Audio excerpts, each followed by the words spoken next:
సకల విద్యలు నేర్చి సభ జయించగవచ్చు. సకల విద్యలు నేర్చి సభ జయించగవచ్చు. పూర్ణుడై రణమందు కోరవచ్చు. సకల విద్యలు నేర్చి సభ జయించగవచ్చు. పూర్ణుడై రణమందు కోరవచ్చు. రాజరాజై పుట్టి రాజ్యమేలగవచ్చు.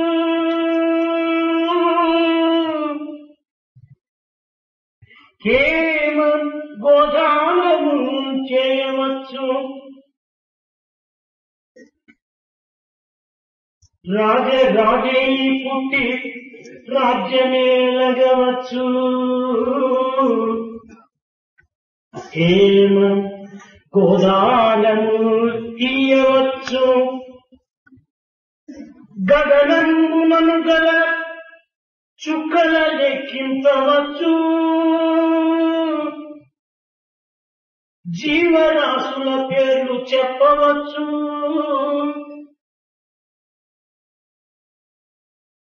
గగనంబునను గల చుక్కల లెక్కింపవచ్చు.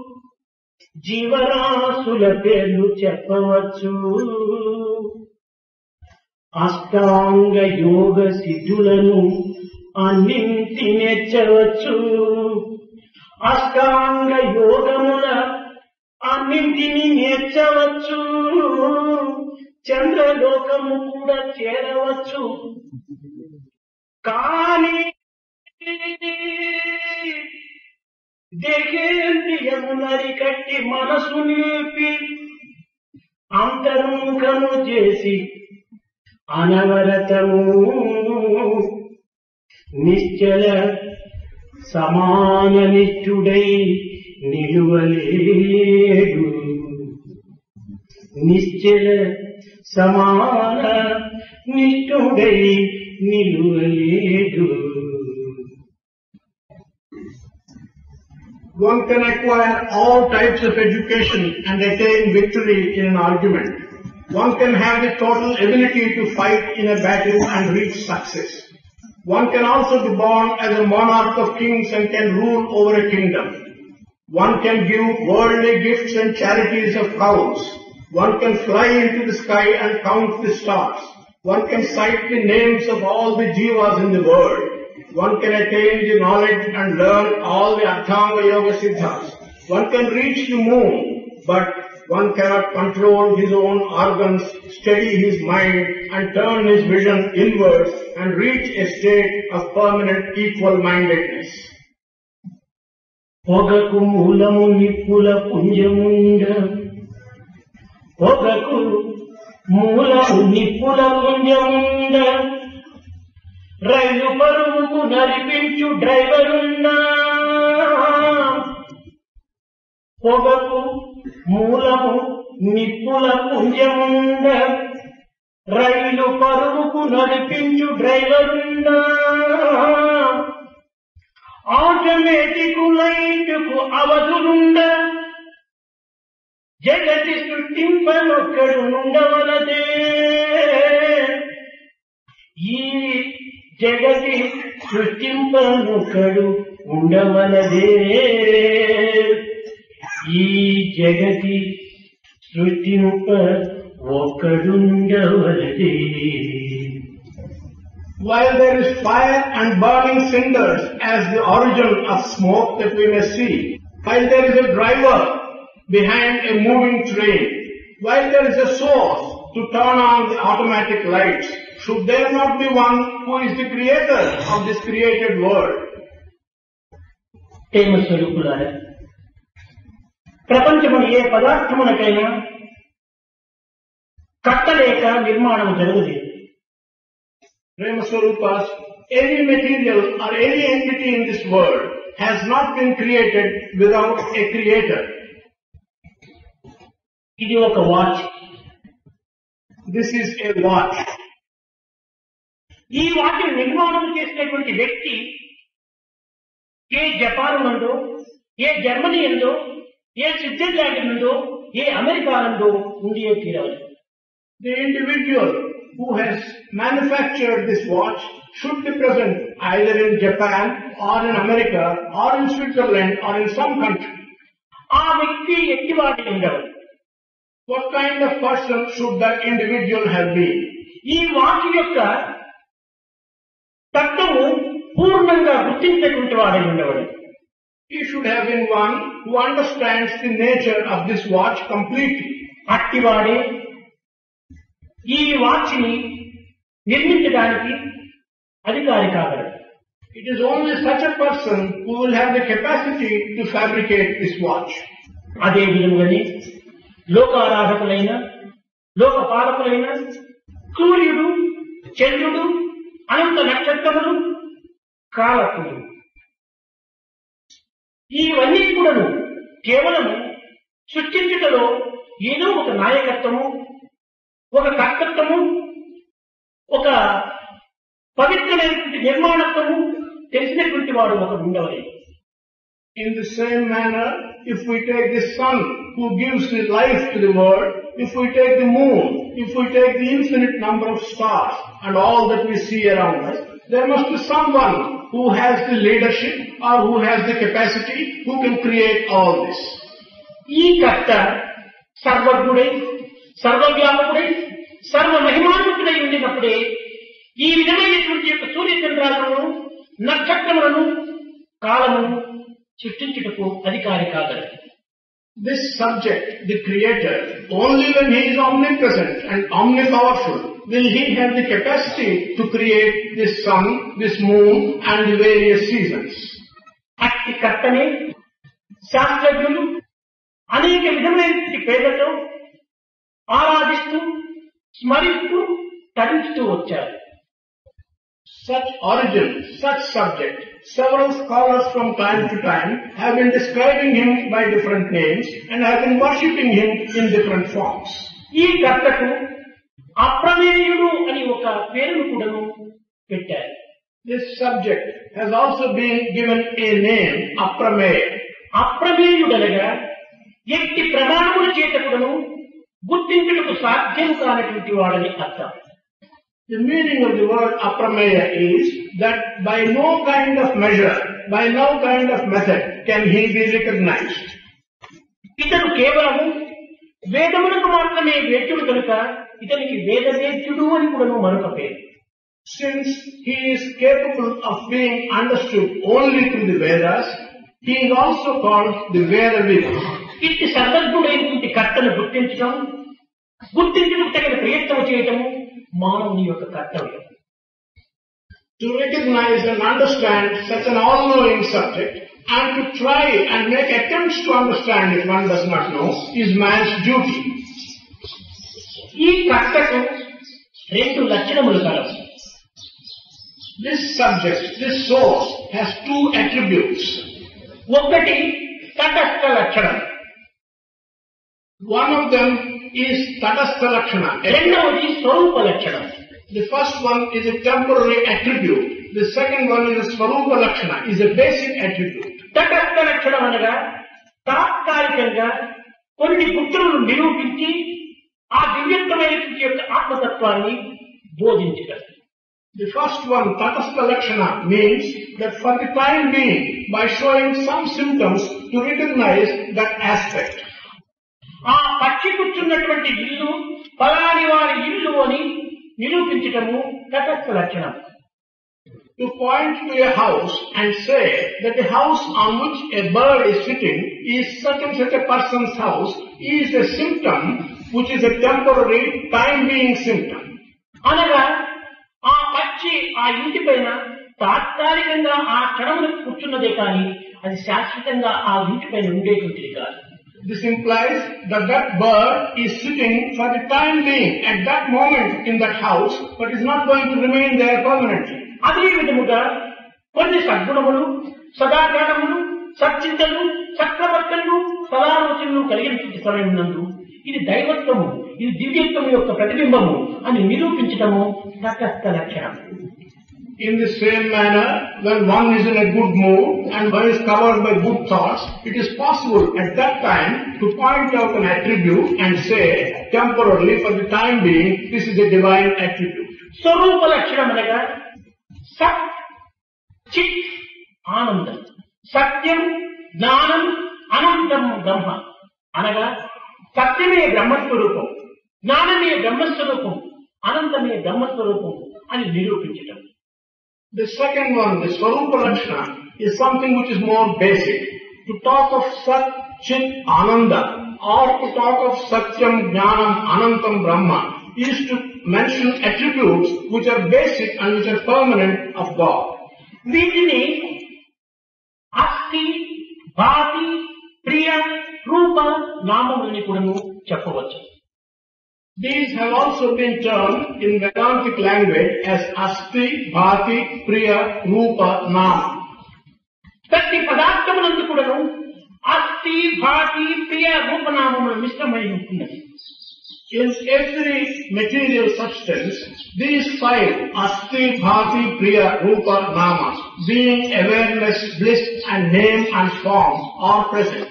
అస్థి అనగా ఒక పదార్థం ఉన్నది అని తెలపటం. Asti signifies statement that such and such a matter exists. అంటే ఆ వస్తువును ప్రకాశింపచేసి ఆ ప్రకాశము ద్వారా ఈ వస్తువును నిరూపించటము భాతి. The next one, Bhati, is awareness. It is explained by saying to make that object shine and show it to you is Bhati. మన అవసరమును బట్టి దానిని ప్రీతి చేయటము ఇది ప్రియం. Depending on our need to be able to experience that is called Priya. ఇవి మూడు కూడాను దివ్యమైనటువంటి దైవ గుణములు. These three attributes, Asti, Bhati, Priyam, are divine attributes. ఇవి ఆధారమైనటువంటివి. These are basis. ఇంకా రూప నామములు ఆధేయమైనటువంటివి. Rupa and Nama, name and form, are attributes which are given as a content. ఇట్టి అస్థి, భాతి, ప్రియ, రూపనామములను నిరూపించుటకు మూడు రకములైనటువంటి ప్రమాణములు ఉంటున్నది.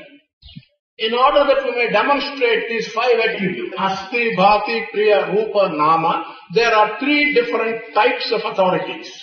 మొదటిది ప్రత్యక్ష ప్రమాణం. The first authority is a direct demonstration. రెండవది అనుమాన ప్రమాణం. The second one is by inference. మూడవది శబ్ద ప్రమాణం. The third one is by sound. ప్రత్యక్ష ప్రమాణం అనగా ఒక చిన్న ఉదాహరణ. The first type, direct demonstration, we give one small example. ఈనాటి రాత్రి పాలుగా ఉండి వాటికి తోడంటు వేసినప్పుడు రేపటి దినమునకు అది పెరుగుగా మారుతున్నది. Tonight, what appears to us as milk, if we add some buttermilk to that, tomorrow morning it becomes curds. ఇది ప్రత్యక్ష ప్రమాణం. This is a direct demonstration. మానవుని యొక్క ప్రయత్నముల చేత, సాధనల చేత, సంకల్పము చేత మరుక్షణమునందు మరొక రూపంగా తీర్చిదిద్దుకోవటం ఇది ప్రత్యక్ష ప్రమాణం. By man's effort and by man's trial to change something into a different matter is a direct demonstration. ఇది అనుభవ ప్రమాణం అని కూడా చెప్పవచ్చు. This can also be called a pramana which is based on experience. అనుమాన ప్రమాణం అనగా దూరమునందున్నటువంటి యొక్క పర్వతములో పొగను చూచి అక్కడ నిప్పు ఉన్నది అని నిరూపించడం ప్రయత్నించవచ్చు. The second one, the Anumana Pramana, is an inferential consequence. The example is to look at smoke on a distant mountain and infer that there must be fire near that smoke. అగ్ని మనకు కనిపించకపోయినప్పటికీ పొగను చూచి అనుమానము చేత అగ్ని ఉండవచ్చునని చెప్పటం ఇది అనుమాన ప్రమాణం.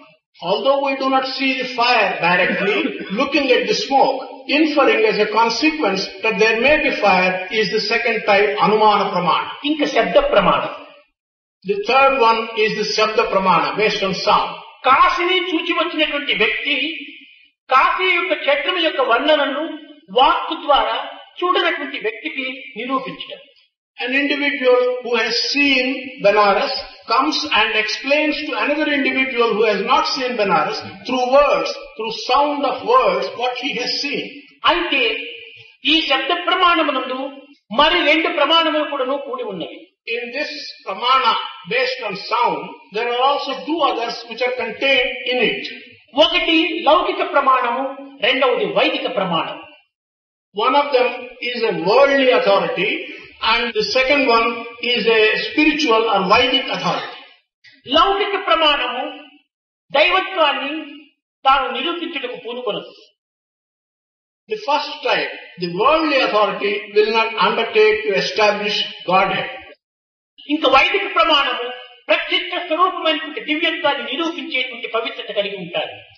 The Vedic authority, the second type, has the capacity by which to demonstrate the existence of divine form. కనుక ఈ వైదిక ప్రమాణమును పురస్కరించుకొని ప్రతి మానవుడు కూడాను కర్త అయినటువంటి భగవంతుని కొంతవరకు గుర్తించడానికి ప్రయత్నించడం అత్యవసరం.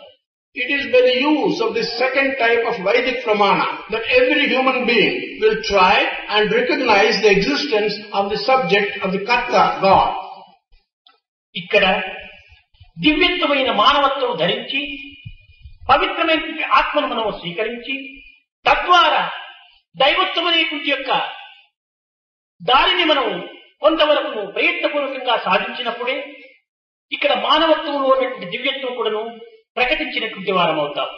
Here, it's only when we accept the human body as a temple of God and take the presence of Atma in the human body and attempt to find God, we will be able to find God by this method. నిజముగా మానవత్వంలో ఉన్నటువంటి దివ్యత్వము ప్రకటించడానికి కానీ అనుభవించడానికి కానీ ఆచరించడానికి కానీ అనేక విధమైనటువంటి సులభోపాయములు లేకపోలేదు. It is not as if with a view to either proclaim or experience or enjoy the divinity that is present in human beings that there are not paths. There are paths for this purpose. నిజముగా మానవునికి అనేక విధమైనటువంటి అపేక్షలో ఒక ప్రధానమైనటువంటి యొక్క అపేక్ష ఒకటి కలదు. Amongst all the desires that every human being has, there is one most important desire. ఆ అపేక్ష అకుంఠితమైనటువంటి యొక్క ఆనందము కావాలని ఆశ. This desire may be described by saying that everyone wants to have undiminished bliss and happiness. కానీ ఈ ఆనందములకు రాత్రింపగలు అనేక విధమైనటువంటి శ్రమలకు పడి తద్వారా నిరాశకు గురి అవుతున్నాడు. But in order to have this undiminished bliss and happiness, man struggles day and night and unable to achieve it, he gets disappointed. నిర్విరామ కృషిచే నిరంతర తాపత్రయములతో అంతులేని ఆశలతో అర్థము కాని ఆవేదనలతో అప్రాప్త రూప ప్రాప్తికై ప్రాకులాడినటువంటి మానవులకు అశాంతికి గురి అయి కొంతవరకు నిస్పృహతో నిలిచిపోతున్నాడు. Man puts in effort in an endless manner and his ambitions and desires have become endless, and by doing such hard work he finds disappointment and therefore subjects himself to great sorrow. కారణమేమిటి? What's the reason for this? కేవలం మానవుడు తాను ఆశించినటువంటి ఆనందము దేహేంద్రియము యందు లభించునని భ్రమించి ఈ దేహేంద్రియము వెంట పరిగెడుతున్నాడు. Man thinks that the happiness and bliss which he desires can be obtained through the organs of the body and he runs after the pleasure of those organs. కానీ తానే ఆనంద స్వరూపుడని సత్యాన్ని గుర్తించుకోలేకపోతున్నాడు. He is unable to recognize the truth that he himself is the embodiment of happiness.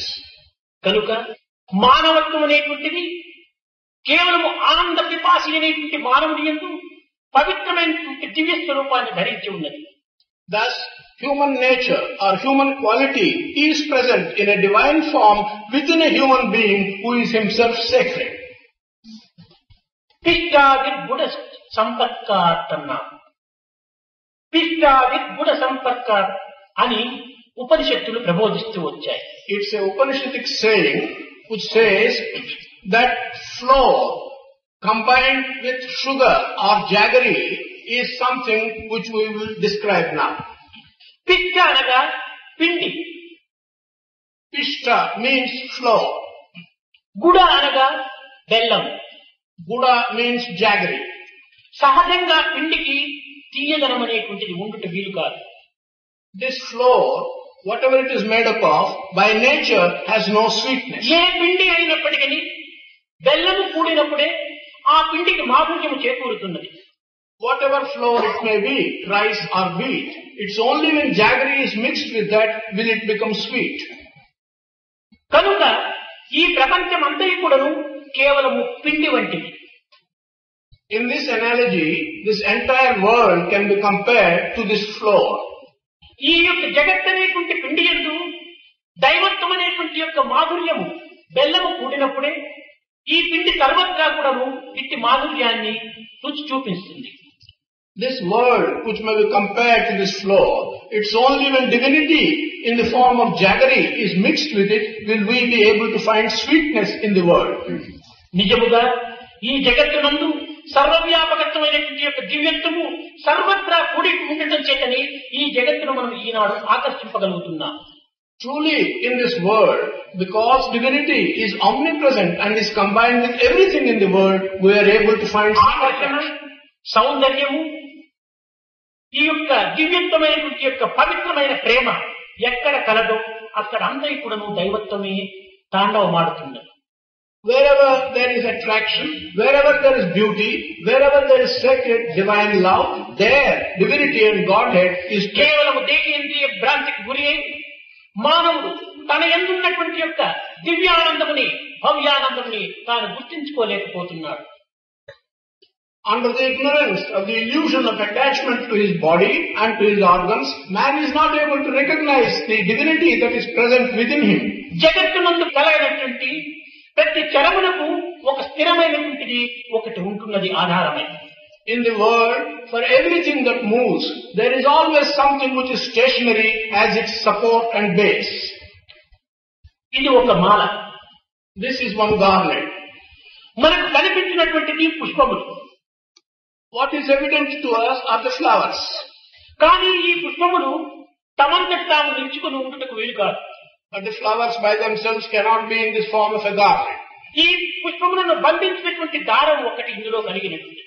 There is a string which is keeping the flowers together. ఈ పుష్పములు రూప నామమును ధరించి ఉన్నది. These flowers have a name and a form. పుష్పములు అనేకము. The flowers are many. పుష్పమును బంధించినటువంటి దారం ఏకం. What has put these many flowers together is one. ఈ ఏకమైనటువంటి దారమును మనం గుర్తించవలనన్నా ఈ అనిత్యమైన అనేకత్వమైనటువంటి ఈ పుష్పములను మనం కొంతవరకు పరిశీలన సలిపినప్పుడే ఈ ఆధారమైన దారం మనకు గుర్తించడానికి వీలవుతుంది. If we want to recognize and see the one thread that forms the basis for this garland, it is only when we can to some extent remove the name and the form, the impermanent flowers, we can see the thread. ఈ వైపున ఉన్నటువంటి పూలు ఇటువైపున, ఇటువైపున ఉన్నటువంటి పూలు ఇటువైపున మనము నెట్టి వేసినప్పుడే మధ్యన ఉన్నటువంటి దారము మనకు కనిపించుతుంది. If we push the flowers on this side towards this side and the flowers on the other side towards the other side, we can then see the thread in the... అదే విధముగానే అనిత్యమై, అశాశ్వతమై, అసత్యమై ఉండినటువంటి యొక్క రూపనామములను రెండు వైపులా మనము నెట్టినప్పుడే అందులో ఆధారమైనటువంటి ఆత్మతత్వం మనము అర్థమవుతుంది.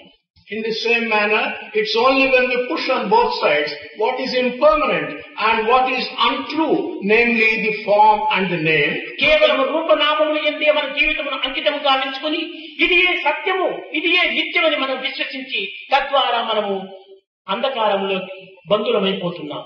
Spending all our life in trying to see only the name and the form, we are in darkness and we are getting bounded up in darkness. కదిలేటువంటి ప్రతి పదార్థమునందు కూడాను కదలనటువంటి యొక్క స్థిరత్వమైనటువంటి యొక్క తత్వం ఒకటి ఉన్నది. In everything that moves, there is some permanent stationary aspect which is present.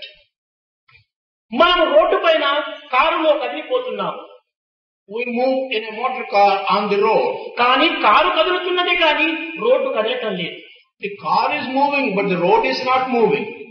అదే విధంగానే ప్రపంచమునందు మనము నిత్యము అనుభూతిలో ఉంటున్నటువంటి సినిమాలు అనేక బొమ్మలు వస్తున్నాయి, పోతున్నాయి, కదిలిపోతున్నాయి, కానీ దాని యొక్క తెర మాత్రము కదలటం లేదు. In the same manner, in our worldly experience, in a cinema, there is a screen. On the screen, many figures come, move and go, but the screen is not moving. దేహమునందు 74,000 నాళముల చేత ఈ దేహమంతా కదిలిపోతున్నది.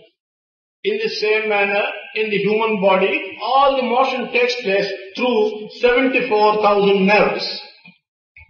ఈ 74,000 నాళముల చేత కదిలిపోతున్నటువంటి ఈ దేహం నందు కదలనటువంటి యొక్క ఆత్మతత్వం ఒకటి ఉన్నది. In this human body, where movement takes place through these 74,000 nerves, there is something which is stationary and does not move. అదే విధముగానే జగత్తునందు కదా ప్రతి పదార్థము కూడాను చలనమైనటువంటివే కానీ స్థిరమైనటువంటివి కాదు. In the same manner, everything in the world is something which is always moving but not stationary. దివ్యమైనటువంటి మానవత్వం మనకు ప్రాప్తించి ఈ మానవత్వంలో స్థిరమైనటువంటి యొక్క పవిత్రమైన ఆత్మతత్వాన్ని మనం ఆధారంగా తీసుకున్నప్పుడే ఈ ఆదేయం యొక్క తత్వము మనం అలక్ష్యం చేయడంలో ఎంతైనా అవకాశం ఉంటుంటాయి.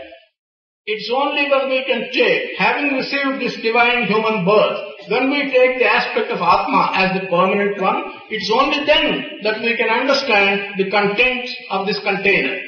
కాన మనము మానవత్వం ప్రాప్తించి కూడాను ఈ మానవత్వంతో మనము ప్రవర్తించవలసినటువంటి యొక్క కొన్ని రకమైనటువంటి నడవడికలను మనం ప్రధానమైనటువంటి దృష్టిలో మనం పరిశీలన చేయాలి. Having received this human birth, we should recognize what are the basic essential things which we should understand and discuss. భారతీయ సంస్కృతి విజ్ఞానమైనటువంటి యొక్క మహాసముద్రం. The culture and tradition of Bharat is like an enormous, huge ocean. అనాది కాలం నుండి భారతీయ సంస్కృతి పైన అనేక విధములైనటువంటి అవాంతరములు రాలి దానిని అనేక విధములుగా క్షీణింపచేయడానికి ప్రయత్నాలు సలుపుతూ వచ్చాయి. From time immemorial, this ocean of knowledge of Bharatiya culture has been receiving many disappointments and many obstacles and trying to be broken up. Buddha మతము, జైన మతము, ముస్లిం మతము, క్రిస్టియన్ మతము, ఇంకా అనేక మతములు కూడాను ఈ యొక్క పవిత్రమైనటువంటి యొక్క భారతీయ మతమును అనేక విధములుగా చిన్న భిన్నము చేయుటకై పూనుకున్నాయి. The religion of Buddha, of Jain, of Muslims and of Christians in many ways made attempts to destroy and break up the culture of Bharat. సర్వమతముల యొక్క సమ్మిళితమైనటువంటి యొక్క మత స్వరూపమే ఈ మతం అనేటువంటి సత్యాన్ని గుర్తించుకోలేకపోయారు. But people could not recognize that this is the form of what is acceptable in all religions. అన్ని మతములు కూడాను ఒక ఏకత్వమైనటువంటి యొక్క దివ్యత్వాన్ని బోధించేటువంటి యొక్క సత్య సూక్తులనేటువంటి యొక్క నిత్యతత్వాన్ని గుర్తించుకోలేకపోయారు. That all religions only preach oneness of divinity and this is the permanent truth and the only truth has not been recognized by people. మతములన్నీ చేరి మంచినే బోధించి all the religions together will teach only good. తెలిసి వెలుగవలను తెలివితోడ. This with your intelligence you should understand. మతులు మంచివైనా మతమేది చెడ్డది. If our thoughts are good, which religion is bad? వినుడు భారతీయ వీరసుడా. Listen, O heroic son of Bharat. ఈనాడు మత సంబంధమైనటువంటి యొక్క భేదముల చేత మానవత్వాన్ని మరచి కేవలం దానవత్వంగా విజృంభించిపోతున్నారు. Today, on account of religious differences, man has forgotten human nature and man is becoming a కొంతమంది స్వార్థపరులు కులతత్వాలతో కుస్తీలు చేస్తున్నారు. Some selfish people are fighting with religious difference. మతతత్వాలతో మారణ హోమం సృష్టిస్తున్నారు. They are creating death by religious differences. స్వార్థము, సంకుచితము భావములనేటువంటిది చంద్రుని అంటుతున్నాయి. Ideas of selfishness and narrowness are reaching as high as the moon. శీలరాహిత్యము చిటారి కొమ్మను చేరి ఉన్నది. Absence of good conduct has reached the sky.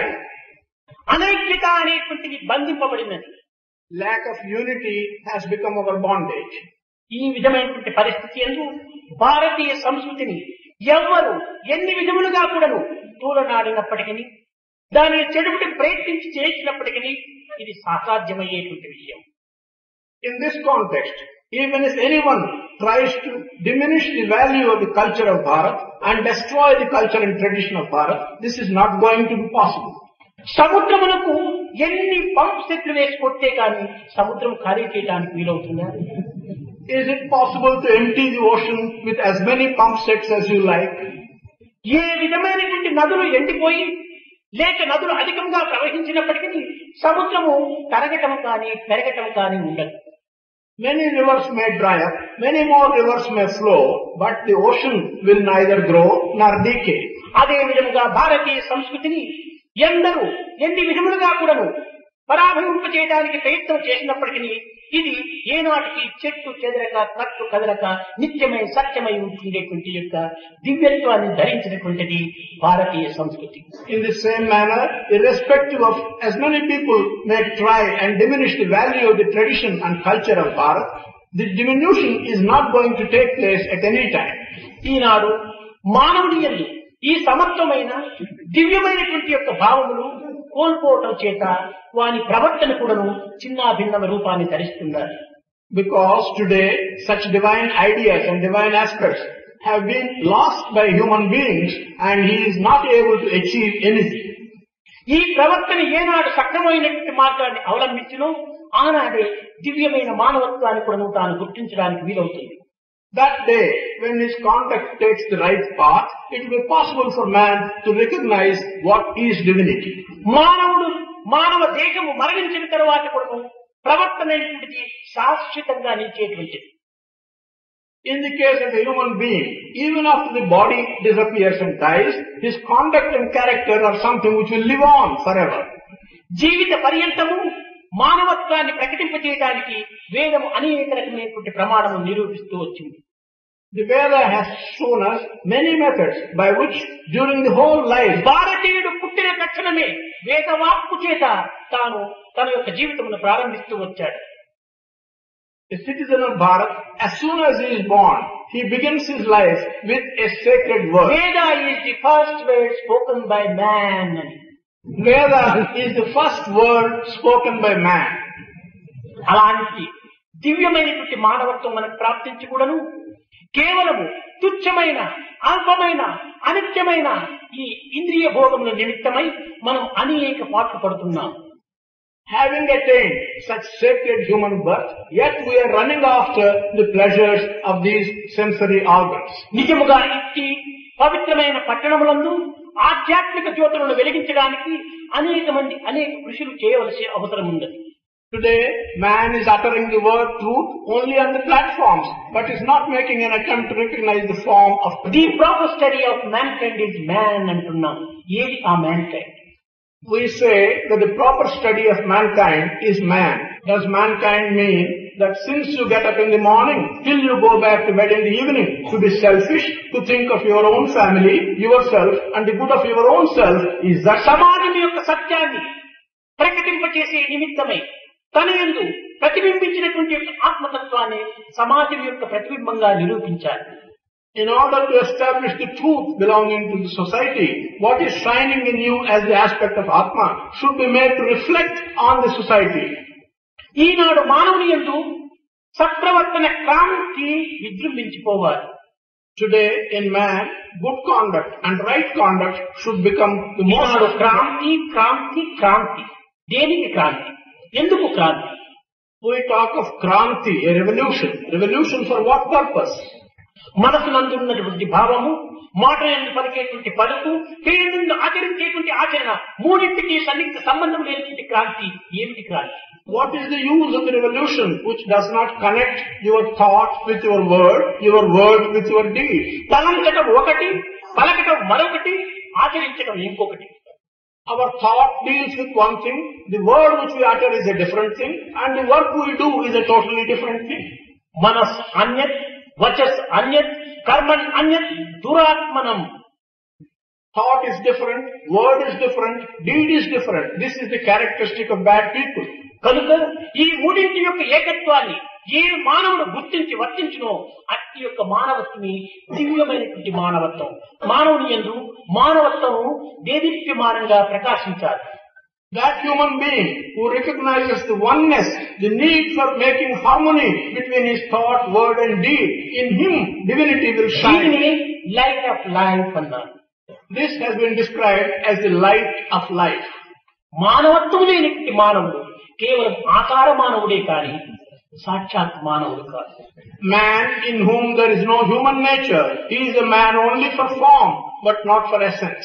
ఈనాడు లోకములో కృత్రిమమైనటువంటి వారిని ఆకర్షిస్తూ ఆశిస్తూ సత్యనిత్యమైనటువంటి దానిని విస్మరిస్తూ వస్తున్నాడు మానవుడు. Today, man is being attracted by artificial things and he is forgetting the permanent truth. సత్యనిత్యమైనటువంటి యొక్క విషయమునందు మానవుడు అనేక విధములుగా విరోధాన్ని విజృంభిస్తున్నాడు. Man is proclaiming antipathy to things which are permanent truths. దైవత్వము సర్వుల యందు ఉన్నటువంటి యొక్క ఏకశక్తి తత్వము అనేటువంటి దాన్ని ఈనాడు మనం గుర్తించాలి. We should recognize today that divinity is the one strength that is present in everyone. ఈశావాస్యం ఇదం సర్వం.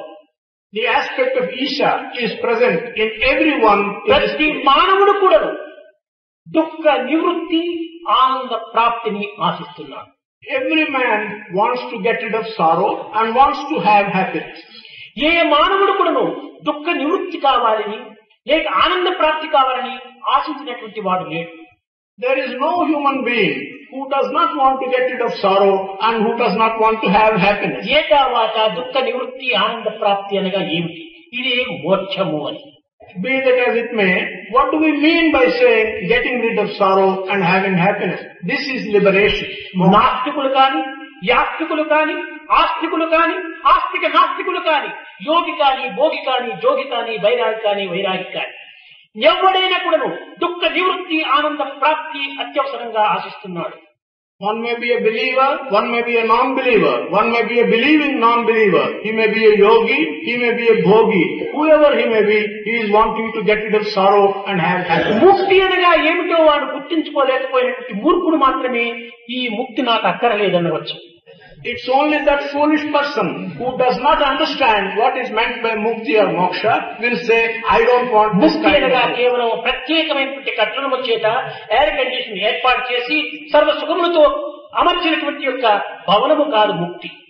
Mukti does not mean a mansion specially built with air conditioning and all such comforts and convenience. కేవలం మోహక్షయమే మోక్షం. Moksha is the absence, disappearance of moha or attachment. ఈ యొక్క మోహం అనగా ఏమిటి? అహంకారమును నిర్మూలము చేసి కేవలము ఆశలను అరికట్టుకోవటమే ఇది ఒక మోక్షము అని కూడా చెప్పవచ్చు. Moksha or mohakshaya may also be described as one getting rid of ego and controlling all your desires. సమాసాన్ని చెప్పినట్టుగా ఐ వాంట్ మోక్షం, ఫ్రీడమ్ అన్నారు. ఐ అనేటువంటిది ఈగో, అహంకారం, వాంట్ కోరిక. కనుకని ఈ అహంకార అపేక్షను ఏనాడు మానవుడు నిర్మూలం గావించుకున్నో ఆనాడే ఇతనికి స్వేచ్ఛ లభిస్తుంది. As Kamal Sahane has said, I want moksha, I want freedom. I denotes ego, want denotes desire. When we can get rid of ego and our desire, freedom is automatically. కనుక ఈనాడు ఏ నాస్తికునైనా పోయి ఏమైనా నాస్తిక నీకు మోక్షం కావాలంటే నాకు అక్కర్లేదు అంటాడు. Today, we can go and approach a non-believer, an atheist, and ask him, do you want moksha? He will say, no, I don't want moksha. ఒక కమ్యూనిస్ట్ పోయి నీకు మోక్షం కావాలంటే నాకు ఆ మోక్షం అక్కర్లేదంటాడు. If you go and ask a communist, do you want moksha? He will say, no, I do not want ఒక moksha. డిఎంకేని పోయి నీకేమైనా మోక్షం కావాలంటే అదైతే నాకు అక్కర్లేదంటాడు. If you go and ask a DMK member, do you want moksha? He will say, no, I do not want moksha. కానీ వాళ్ళు మోక్షం అంటే ఏమి అర్థాన్ని తీసుకుంటున్నారో అర్థం కావటం లేదు. But we do not understand what meaning they are attaching to అంటే moksha. అక్కర్లేనటువంటి వ్యక్తుల దగ్గరికి వెళ్ళి ఆనంద ప్రాప్తి దుఃఖ నివృత్తే మోక్షము నీకు అవసరమా అని ప్రశ్నించినప్పుడు తప్పక కావాలి అని ఆశిస్తాడు. When we go to such an individual who says he does not want moksha and tell him that moksha simply means getting rid of sorrow and having happiness, he will కనుక immediately say, ఏతావాత జగత్తునందు పుట్టినటువంటి ప్రతి మానవుడు కూడాను మోక్షాపేక్ష ఎందే ఉంటున్నాడు. in other words, any human being born in this world is aspiring to get కనుక moksha. జగత్తునందు నాస్తికుడు అనేటువంటి వాడు లేడు. So, in this world, there is no one who can be described as an atheist. అర్థములు వేరువేరుగా భావించి జీవితాన్ని వ్యర్థం చేసుకుంటున్నారే తప్ప సత్యాన్ని గుర్తించుకుంటే ఇది నానార్థములో ఉన్నటువంటి నిరార్థమే మనకు గోచరిస్తుంది. It is true, taking different meanings, they are wasting their lives. But if they understand the truth as truth, then they will realize what they want. ఈ నాస్తిక అనేటువంటి పదమునందు కూడాను మనం చక్కగా విభాగం చేసి చూస్తే ఇందులో కూడాను పవిత్రమైన సత్యం మనకు ప్రకటిస్తుంది. This word Nastika or a non-believer, if we go into some depth in its meaning, then we will see the sacredness in that word. నాస్తికుడు దైవం ఉన్నాడా అంటే దైవం లేడుంటాడు. దేర్ ఈజ్ నో గాడ్ అంటాడు. A non-believer, if we ask him, is there God? He will say, there is no God.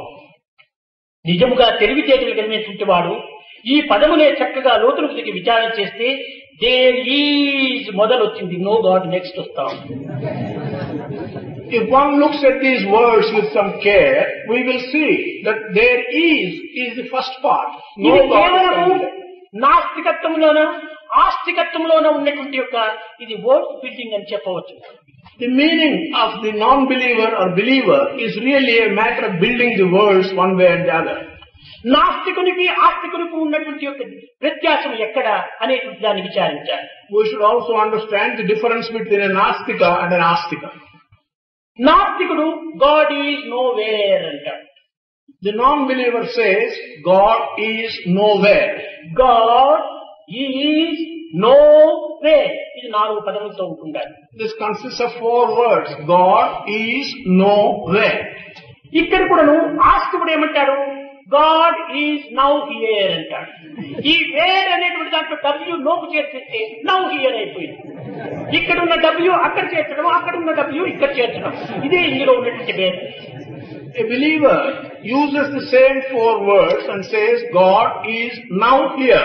By moving the letter W backwards, he says God is now here. Telugu నందు లేక కన్నడం నందు సంస్కృతం నందు ఈ పదములకు సరైన అర్థమేమైనా ఉన్నదాన్ని విచారించేస్తే నాస్తికుడు ఆస్తికుడు అని పేరు. In Telugu or Kannada or in Sanskrit, if we understand these words, the names are Nastika, Astika. ఈ నాస్తిక అనేటువంటి పదమును విభాగం చేసినప్పుడు నా ప్లస్ ఆస్తి నాస్తి అయిపోతుంది. If we separate these words, Na plus Asti becomes Nasti.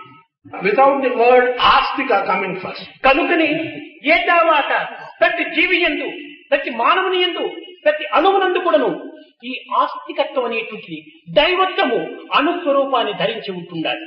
In this context, we say that in every living thing, in every item, in every macrocosm particle, there is divinity which is present in the దీనిని పురస్కరించుకుని అణోరణీయాన్ మహతో మహీయాన్ అన్నారు. It is in this context that God described himself as the smallest particle among small particles and the ఒక biggest. మర్రి విత్తనమును మనం కోసి దానిని అనేక ప్రత్యేకమైనటువంటి అర్థములతో మనం చూసినప్పటికీ ఆ విత్తనంలో ఉన్నటువంటి అణుశక్తి మనకు గోచరించదు. If we take a banyan seed and cut it and look at it with a mirror or a lens, we will not see. కానీ దానిని పోషించినప్పుడు బ్రహ్మాండమైనటువంటి వృక్షంగా రూపొందుతున్నారు. But if the seed is protected and promoted, it becomes a huge tree. పవిత్రమైన భారతదేశమునందు ఏ యొక్క ప్రదేశమునకు ఏ అణువు కూడాను సార్థకమైనటువంటిది, దివ్యమైనటువంటిది, పవిత్రమైనటువంటిది అనేటువంటి సత్యాన్ని మనము ఈనాడు గుర్తించాలి. In our sacred country, the sacred aspect has been, whatever small, tiny particle it may be, it is divine and it is sacred. దురదృష్టవశాత్తు దుర్భావములలో ప్రధాన కిరీటమును ధరించినటువంటి అసూయాతత్వము ఈనాడు అధికంగా పెరిగిపోవడం చేత అనేక విధమైనటువంటి యొక్క ఆస్తికత్వంలో కొన్ని అనుమానాలకు గురి అవుతూ వస్తున్నది. Unfortunately today, due to bad thoughts and bad ideas, because the aspect of jealousy has grown very big, doubts have come into our thoughts. మంచి కానీ చెడ్డ కానీ కేవలం తన భావముల యొక్క ఉద్రేకములే తప్ప ఎదురు వ్యక్తి యొక్క తత్వములు కావు.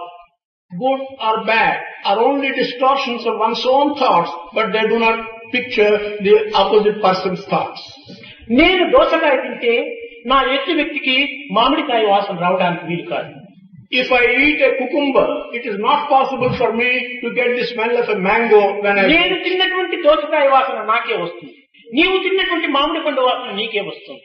The cucumber which I have eaten gives me the smell. The mango which you have eaten gives you the mango smell. కానీ ఈనాడు నేను తిన్నటువంటి పదార్థం యొక్క వాసన మరొకడు నాకు త్రేపుగా వచ్చింది అని భావిస్తున్నాడు. But today, the kind of thing which I have eaten, another person says in his belching, he has got the ఇది smell of what ఎట్టనగా I have eaten. నా యొక్క మంచి చెడ్డలు అనేటువంటిది నాకు మాత్రమే తెలుసును కానీ మరొక వ్యక్తికి తెలుసుకోవటానికి వీలు లేదు. In other words, what may be called good and bad, my good and my bad are known only to me and not to others. ఏ విధమైనటువంటి యొక్క మంచిని నాలో చెప్తున్నాడో అది నాపై ఉన్నటువంటి మంచి భావం అతందే కానీ నాది కాదు. Whatever good is seen in me by another person is the good thought of his.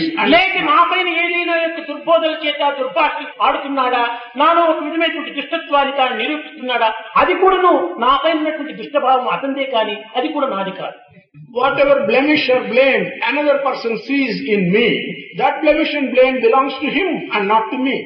A colour glasses వేసుకున్నటువంటి వ్యక్తికి జగమంతా ఆ కలరే కనిపిస్తుంది. The whole world appears in a color to an individual which is decided by the color of glasses which he is wearing.